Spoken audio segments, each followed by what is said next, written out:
O incidente na floresta de Rendlesham, o Roosevelt britânico. O incidente na floresta de Rendlesham é a ocorrência ufológica mais famosa e mais importante do Reino Unido, sendo comparado com o incidente de Roosevelt dos Estados Unidos e por vezes referido como o Roosevelt britânico. A série de avistamentos no final de dezembro de 1980, perto das bases militares gêmeas de Bentwaters e Wookbridge, operadas pela Força Aérea dos Estados Unidos, como parte da maior presença militar dos Estados Unidos na Europa, incluiu várias dezenas de abalizadas testemunhas militares, entre elas o vice-comandante da base, Tenente-Coronel Charles Hall. Nas primeiras horas de 26 de dezembro de 1980, dois membros da Força Aérea dos Estados Unidos, John Burrow e Jim Penniston, que haviam sido enviados para investigar a presença de um avião civil suspeito, encontraram uma aeronave desconhecida que aparentemente havia desembarcado em uma pequena clareira na floresta de Rendlesham, que ficava entre as bases gêmeas. Penniston chegou perto o suficiente para ver símbolos hieroglíficos estranhos no casco e até tocá-los. Depois de algum tempo, a nave subiu lentamente acima das copas das árvores e depois acelerou em alta velocidade. Uma análise subsequente do local de aterrissagem mostrou indentações no chão formando um triângulo, marcas de queimaduras nas laterais das árvores e níveis de radiação que a equipe científica do Ministério da Defesa do Reino Unido avaliou como sendo significativamente maior do que o nível normal. O OVNI foi brevemente rastreado pelo radar militar. 2 noites depois, o OVNI retornou e disparou raios de luz contra o vice-comandante da base e uma pequena equipe de homens que foram investigar. Mais tarde, disparou raios de luz em uma área particularmente sensível da base de Wookbridge. Este foi, e continua sendo certamente o caso ufológico mais pesquisado do Reino Unido e que recebe a maioria das consultas, tanto de militares, políticos, ufólogos, da mídia e do público. Para poder esclarecer melhor todos os seus pontos a favor ou contra, examinei criticamente todas as várias teorias que procuraram explicar o avistamento em termos convencionais, como identificação errônea, fraude ou ilusão, e procedi a uma revisão retrospectiva do incidente a partir de livros e documentos, algo semelhante à reconstituição fria dos acontecimentos que você irá acompanhar a partir de agora.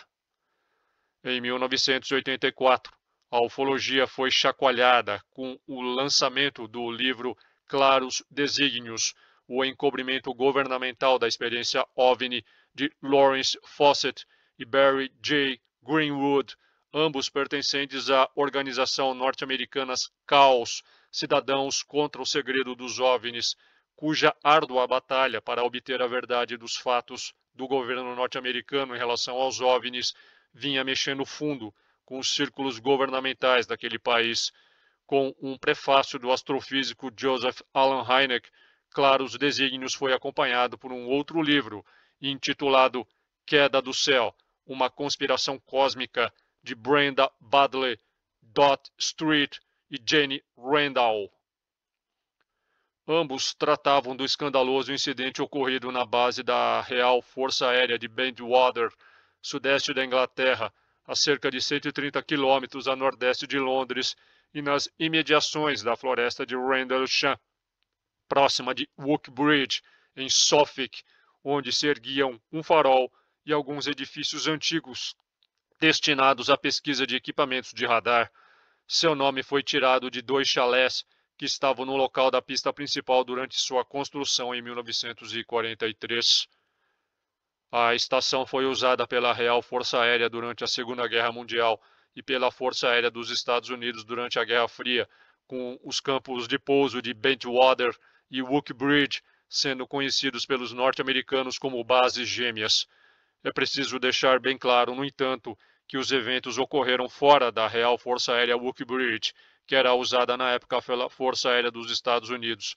Em claros desígnios, o caso foi abordado entre muitíssimos outros, mas em Queda no Céu foi o assunto central.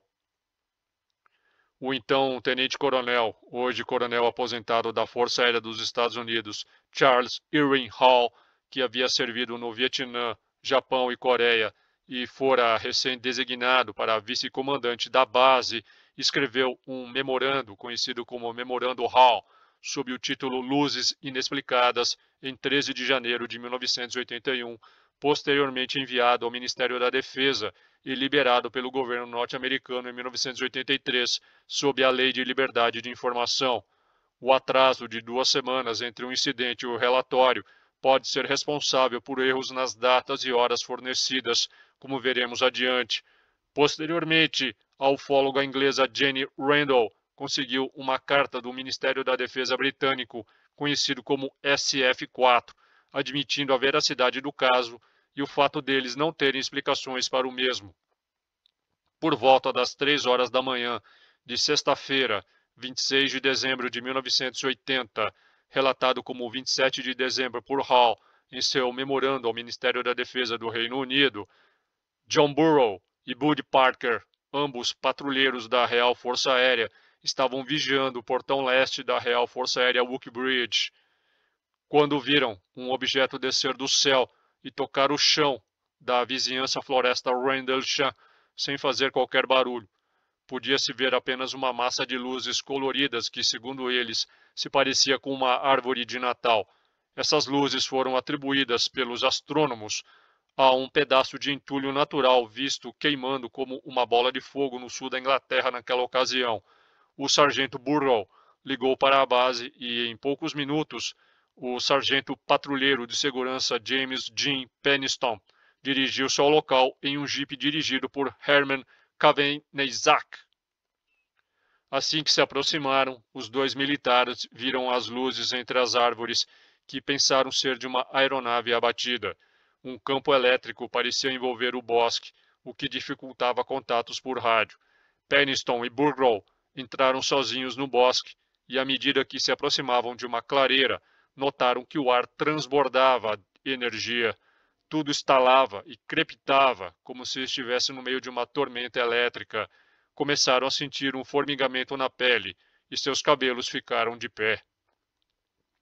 Na frente deles estava o OVNI, o qual descreveram como sendo um objeto cônico metálico do tamanho de um carro pequeno que flutuava sobre feixes de luz. Outras testemunhas relataram ter visto pés finos a apenas 30 centímetros do chão.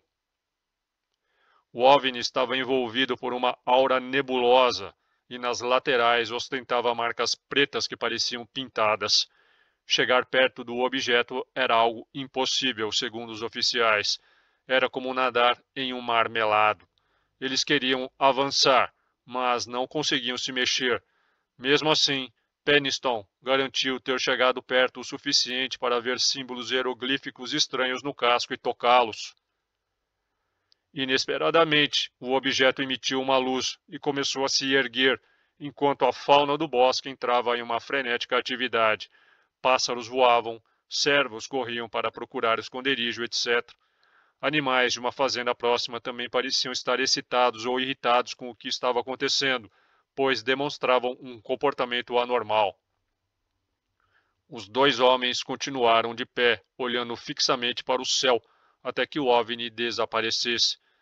Pouco depois das 4 horas, a polícia de Suffolk foi chamada ao local, mas relatou que as únicas luzes que puderam ver foram as do farol de Orford Ness, a alguns quilômetros de distância na costa.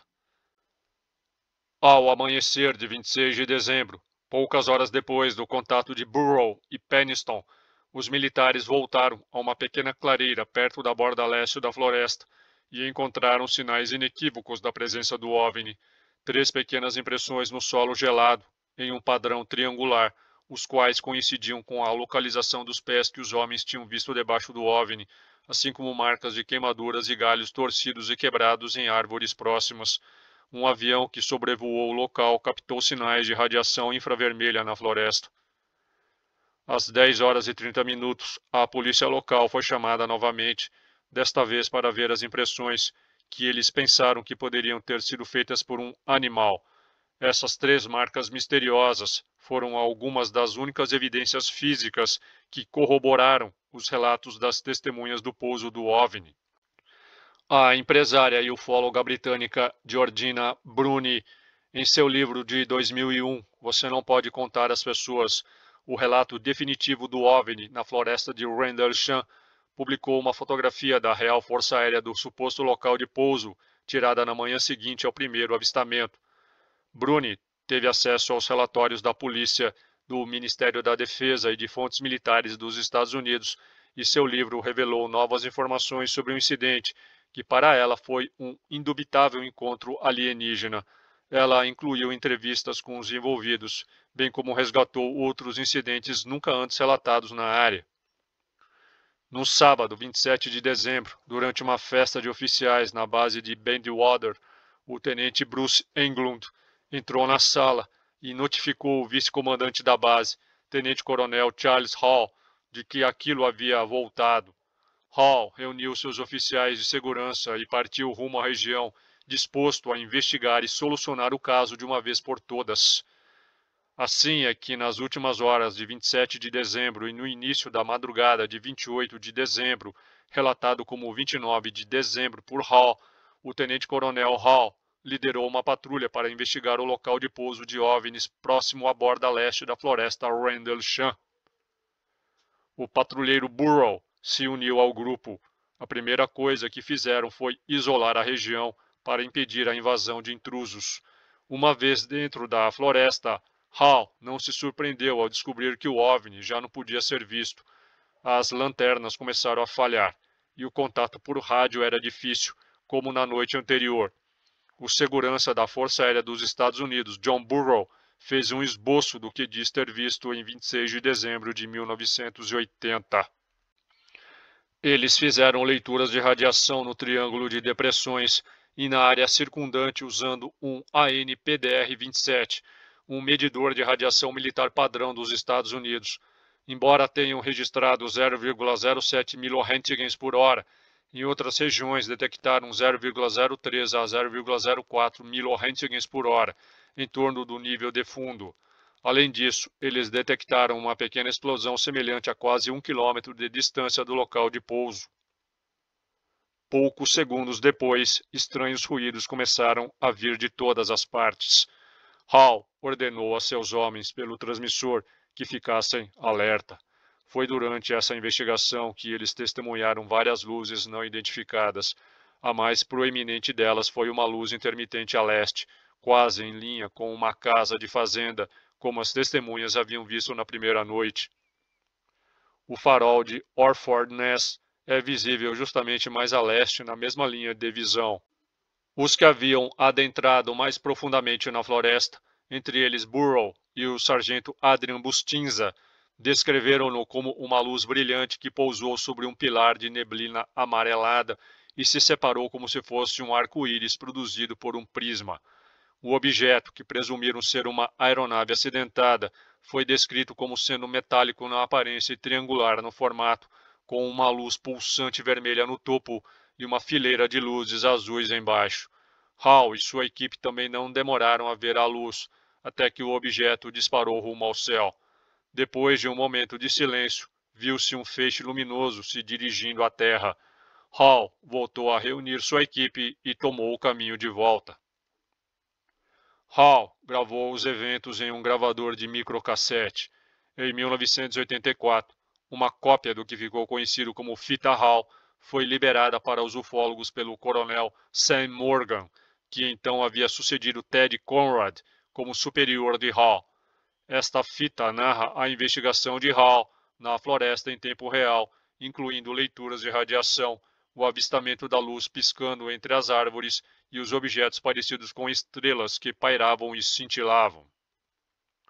O memorando Hall foi enviado ao Ministério da Defesa britânico junto com uma carta escrita pelo líder de esquadrão Donald Moreland, um oficial de ligação da Real Força Aérea que fazia referências a algumas observações misteriosas. Os cientistas que trabalhavam para o Ministério disseram que não podiam oferecer qualquer explicação para o fenômeno da radiação.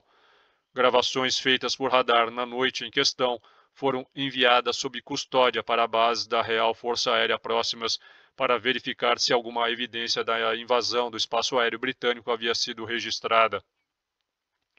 Mais de 2 anos depois, em 1983, O memorando Hall foi obtido por meio da Lei de Liberdade de Informações, mas ficou retido pelo Ministério de Defesa britânico, que só o liberou ao público em meados de setembro de 2001. De acordo com esses documentos, o relato feito pelo vice-comandante da base nuclear norte-americana de East Anglia colocou o Ministério da Defesa em alerta, que já andava preocupado com os rumores de que um pouso alienígena poderia estar encobrindo um acidente envolvendo armas nucleares, a queda de um protótipo de aeronave furtiva stealth ou a recuperação secreta de um satélite soviético. Ficaram tão preocupados que as equipes antinucleares foram alertadas para a presença de artefatos nucleares em Bandwater. O incidente poderia estar encobrindo ainda outros fatos inusitados, uma vez que 5 documentos permaneceram retidos por conterem instruções confidenciais que afetam a segurança nacional e as relações dos Estados Unidos com a Inglaterra, além de levantarem questões sobre como nossas defesas podem ser enganadas e subjugadas facilmente por uma força extraterrestre. O Ministério da Defesa do Reino Unido afirmou que o evento não representava nenhuma ameaça à segurança nacional e, portanto, nunca foi investigado como uma questão de segurança. Os céticos explicaram os avistamentos como uma interpretação errônea de uma série de luzes noturnas, uma bola de fogo, o farol de Orford Ness e estrelas brilhantes. As notícias do evento vazaram lentamente, finalmente chegando às manchetes em outubro de 1983. Abre aspas, OVNI pousa em Suffolk, e isso é oficial, fecha aspas, foi a manchete de primeira página do News of the World, um tabloide popular do Reino Unido que pagou 12 mil libras pela história. Em 1997, o pesquisador escocês Jamie Easton obteve as declarações originais das testemunhas feitas pelos envolvidos nos avistamentos da primeira noite. Uma das testemunhas, Ed Cabanzag, disse em seu depoimento, abre aspas, imaginamos que as luzes vinham da floresta, pois nada era visível quando passamos pela floresta arborizada. Víamos um brilho próximo ao farol, mas à medida que nos aproximamos, descobrimos que era de uma casa de fazenda iluminada. Chegamos a um ponto onde pudemos determinar que o que estávamos perseguindo era apenas um farol apagado à distância. Fecha aspas. John Burrow referendou Cabanzag, abre aspas. Vimos uma luz girando, então fomos em sua direção. O seguimos por cerca de 3 quilômetros antes de podermos ver que vinha de um farol. Fecha aspas. Burrow relatou um barulho, como se uma mulher estivesse gritando, e também que você podia ouvir os animais da fazenda fazendo muitos ruídos. Hall ouviu os mesmos ruídos 2 noites depois. Esse barulho poderia ter sido feito por cervos Muntiak na floresta, que são conhecidos por seu latido alto e estridente quando alarmados. Depois de se aposentar da Força Aérea dos Estados Unidos em 1991, Hall fez sua primeira aparição pública em um documentário de televisão, onde confirmou a autenticidade do incidente na floresta de Rendlesham. Ele também apareceu em vários outros documentários de televisão, o mais notório deles, o da History Channel, Arquivos de OVNIs, Roswell da Grã-Bretanha, que foi ao ar em 17 de dezembro de 2005. Em junho de 2010, o coronel aposentado Charles Hall assinou uma declaração juramentada autenticada, na qual ele novamente resumiu o que tinha acontecido e afirmou que acreditava firmemente que o evento era extraterrestre e tinha sido encoberto pelo Reino Unido e pelos Estados Unidos. Abre aspas. Eu acredito que os objetos que vi de perto eram de origem extraterrestre e que os serviços de segurança dos Estados Unidos e do Reino Unido tentaram, tanto naquela época como agora, subverter a importância do que ocorreu na floresta Rendlesham e na Real Força Aérea Bandwater pelo uso de métodos de desinformação bem praticados. Fecha aspas. Em 2016, Hall lançou um livro escrito com John Hanson, intitulado A Perspectiva Hall.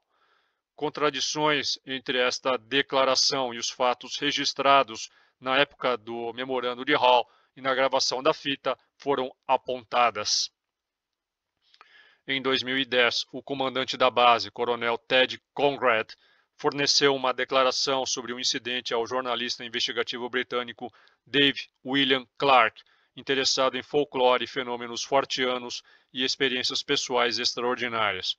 Conrad afirmou a Clarke, frequentemente consultado pela mídia nacional e internacional sobre lendas contemporâneas de OVNIs e que atuou como curador para o projeto OVNI dos Arquivos Nacionais de 2008 a 2013, que, abre aspas, não vimos nada que se parecesse com as descrições do tenente-coronel Hall no céu ou no solo, fecha aspas, e que, abre aspas, tínhamos pessoas em posição para validar a narrativa de Hall, mas nenhum deles podia, fecha aspas.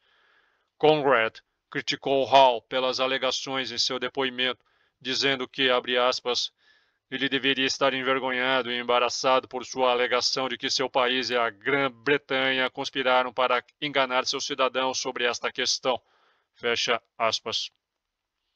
Falando em uma conferência sobre OVNIs em Woodbridge, Suffolk, em julho de 2015, Charles Hall disse, abre aspas, não tenho dúvidas de que não estamos sozinhos, e há algumas pessoas no poder que sabem disso. Fecha aspas. Conrad também contestou o testemunho do sargento Jim Penniston, que afirmou ter visto símbolos e tocado na espaçonave alienígena. Penniston afirmou ainda ter recebido uma longa mensagem em código binário daquela nave triangular pousada por meio de telepatia mental, abre aspas. Com certeza foi telepático, era como um quadro que rodava em um filme Meu Cérebro. Era uma coisa do tipo olho da mente. Estava piscando zeros e uns. Mais tarde descobrimos que a mensagem era algum tipo de código binário. Para ser honesto com você, tenho problemas com álgebra. Não sou uma pessoa matemática de forma alguma, muito menos um expert em computadores. E em 1980 acho que nem tínhamos computadores. Então era estranho para mim, fecha aspas. Penniston escreveu esse código binário em 16 folhas de papel, em um pequeno caderno no dia seguinte, abre aspas. Não consegui tirar aquelas imagens uns e zeros, 0001 da minha cabeça, por isso senti-me compelido a anotá-los, fecha aspas. Conrad, no entanto, disse que quando entrevistou Penniston na época, este não mencionou tais fatos. Conrad sugeriu, por fim, que todo o incidente pode ter sido uma farsa. A propósito, a BBC relatou que um policial de segurança dos Estados Unidos, Kevin Conway, assumiu a responsabilidade por criar luzes estranhas na floresta ao dirigir um veículo da polícia cujas luzes ele havia modificado.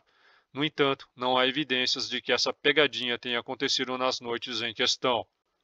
A explicação convencional mais provável é a de que o incidente envolveu um protótipo secreto de aeronave estratégica furtiva, provavelmente um Lockheed F-117 Nighthawk, ou ainda um drone.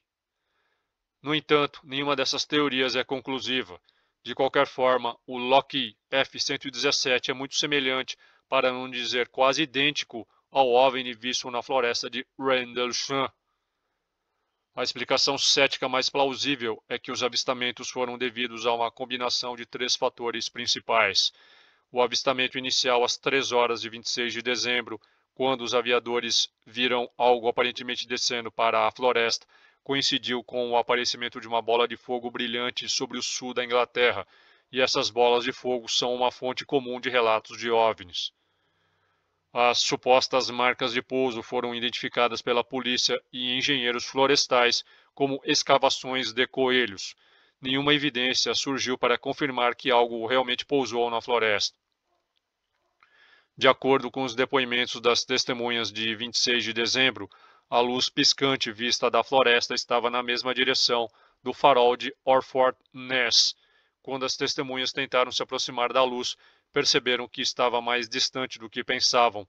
Uma das testemunhas, Ed Cabanzag, descreveu-o como um farol apagado ao longe, enquanto outro, John Burrow, disse que era mesmo um farol. Os tempos na gravação de Hall, durante seu avistamento em 28 de dezembro, indicam que a luz que ele viu, que estava na mesma direção da luz vista 2 noites antes, piscava a cada 5 segundos, e que era a taxa de flash do farol de Orford Ness. Em 2005, a Comissão Florestal usou os recursos da loteria para criar uma trilha na floresta Rendlesham por causa do interesse público e a apelidou de Trilha UFO. Em 2014, o Serviço Florestal contratou um artista para criar uma obra que foi instalada no final da trilha. O artista afirma que a peça é modelada em esboços e que representam algumas versões do OVNI alegadamente visto em Rendlesham. A floresta de Rendlesham é propriedade da Comissão Florestal e consiste em cerca de 15 quilômetros quadrados de plantações de coníferas intercaladas com cinturões de folhas largas, charnecas e áreas úmidas.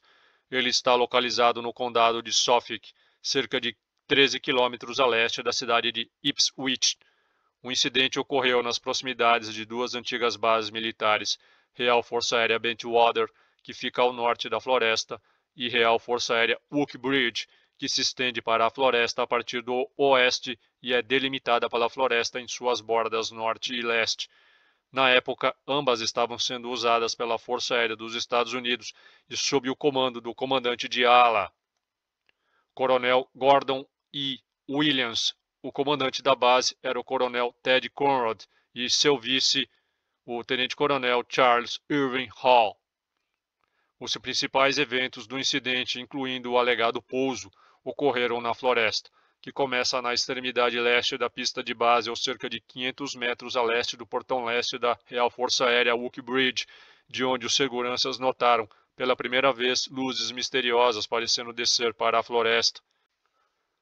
A floresta se estende a leste por cerca de 1,6 quilômetros além do portão leste, terminando no campo de um fazendeiro em Capel Green, onde eventos adicionais ocorreram.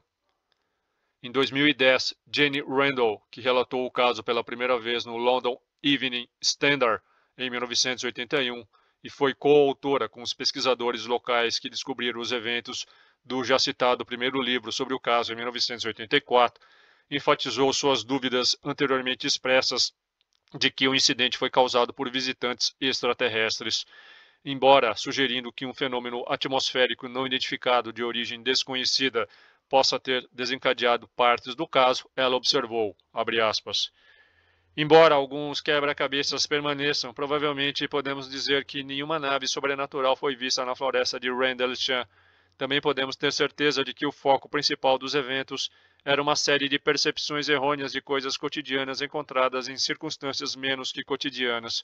Fecha aspas.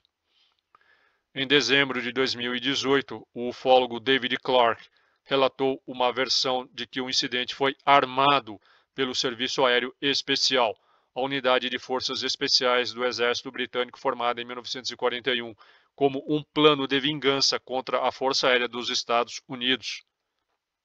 De acordo com essa versão, em agosto de 1980, o Serviço Aéreo Especial saltou de paraquedas na Real Força Aérea Uxbridge para testar a segurança nuclear do local. A Força Aérea dos Estados Unidos havia recentemente atualizado seu radar e detectado os paraquedas pretos dos homens do SAS enquanto eles desciam para a base.